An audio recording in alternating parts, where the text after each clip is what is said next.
ජනාධිපති ලේකම් කාර්යාලයට ආවේ ඔබ දකින්න ඇති සමාජ මාධ්‍ය තුලත් අහිංසක දරු පවුලක් එක්තරා බැංකුවක් විසින් පෙරේදා දිනේදී එළියට දාලා තිබ්බා. එතකොට මේ රටේ 2025 3.31 වෙනිදා ජනාධිපති අනුර කුමාර දිසානායක විසින් తాවකාලිකව අත්හිටුව මේ පරාට නීතිය.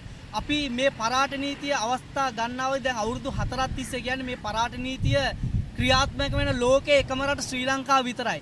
එතකොට අපි මේ වත්මන් ආණ්ඩුවට අවස්ථා ගන්නවදී සංදේශ බාර දුන්නා මේ පරාට නීතිය අහෝසි කරන්න සංශෝධනය කරන්න කියලා. මේකට ප්‍රධාන හේතුවක් හැටියට අපි දකින්නේ මේ අදාළ බැංකු පද්ධතිය විසින් මේ රටේ ව්‍යවසායකයා මහපාට ඇදලා දාලා ඔවුන්ගේ සම්පූර්ණ මුළු සේසතම කොල්ල කන මාපියාවත් මේ පරාට නීතිය කියන්නේ.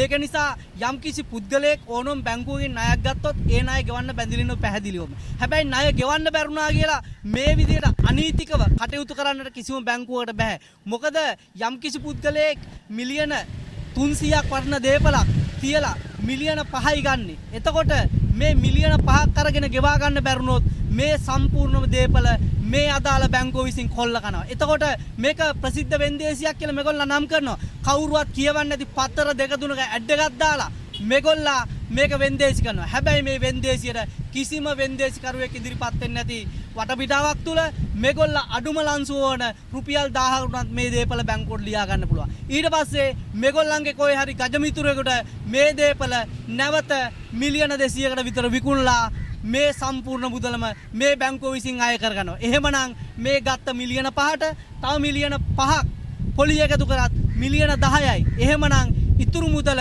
මේ ගනුදෙනුකරුට පනතේ 1990 අංක 4 දරන පරාටේ පනතුළුව පැහැදිලිව සඳහන් වෙනවා ඉතුරු මුදල නැවත ගනුදෙනුකරුට ලබා දෙන්න ඕන කියලා. හැබැයි 1990 ඉඳලා මේ 2025 වෙනකන් එක සත පහක මුදලක් ලංකාවේ කිසිම ව්‍යාපාරිකයෙකුට කිසිම ගනුදෙනුකරුවෙකුට මේ බැංකු පද්ධතියේ ඉන්න කිසිම බැංකුවක් ලබා දීලා නැහැ. අන්න ඒක නිසා තමයි අපි කියන්නේ මේ පරාටේ පනත මාපියාකාර පනතක්.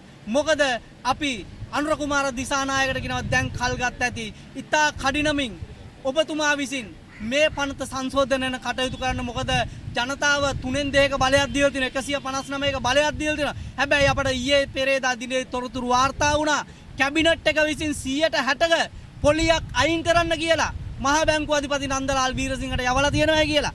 එහෙමනම් එම චක්‍රලේඛය අනිවාර්යෙන් ප්‍රසිද්ධ කරන්නට රජය බැඳිලා ඉන්න. මොකද හේතුව තමයි එතකොට මේක කරන්නේ නැත්තේ මේ ව්‍යවසායකව බෙල්ලෙන් හිර කරගෙන ඉන්නේ නන්දලාල් වීරසිංහ.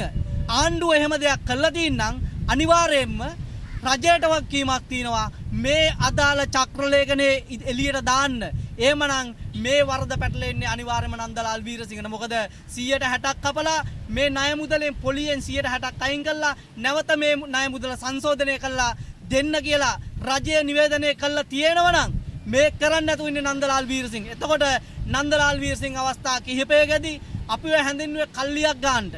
හැබැයි මේ රට COVID-19 එකෙන් පස්සේ පාස්කුවකින් පස්සේ COVID-19 එකෙන් පස්සේ මේ රටේ ආර්ථික අර්බුදයෙන් පස්සේ තමයි මේ ඉන්න සියලුම ව්‍යාපාරිකගේ ව්‍යාපාර කඩම් වැටුනේ. එතකොට අධිකරණයක් විසින් මේ රටේ මේ ආර්ථික ඝාතකයෝ හැටියට පුද්ගලයෝ කිහිපයක් නම් කරලා තියෙනවා. එහෙමනම් ඒ පුද්ගලයන්ගෙන් හරි මේ ණය මුදල අය කරගන්න ඕන. අනිත් එක තමයි යම් කිසි පුද්ගලයෙක් ණයක් ගෙවන්න නැත්නම් රටේ උත්තරීතර අධිකරණයක් තියෙනවා. අධිකරණය හරහා ක්‍රියාවලිය කරාට අපි කිසිම ප්‍රශ්නයක් නැහැ. හැබැයි මේ අධ්‍යක්ෂක මණ්ඩලයේ එක පෑම් පාරෙන් මේ රටේ මිනිසුන්ගේ මේ දේපල කොල්ල කන මේ පනත අනිවාර්යයෙන්ම සංශෝධනය කළ යුතුයි කියලා මම යෝජනා කරනවා රජයට.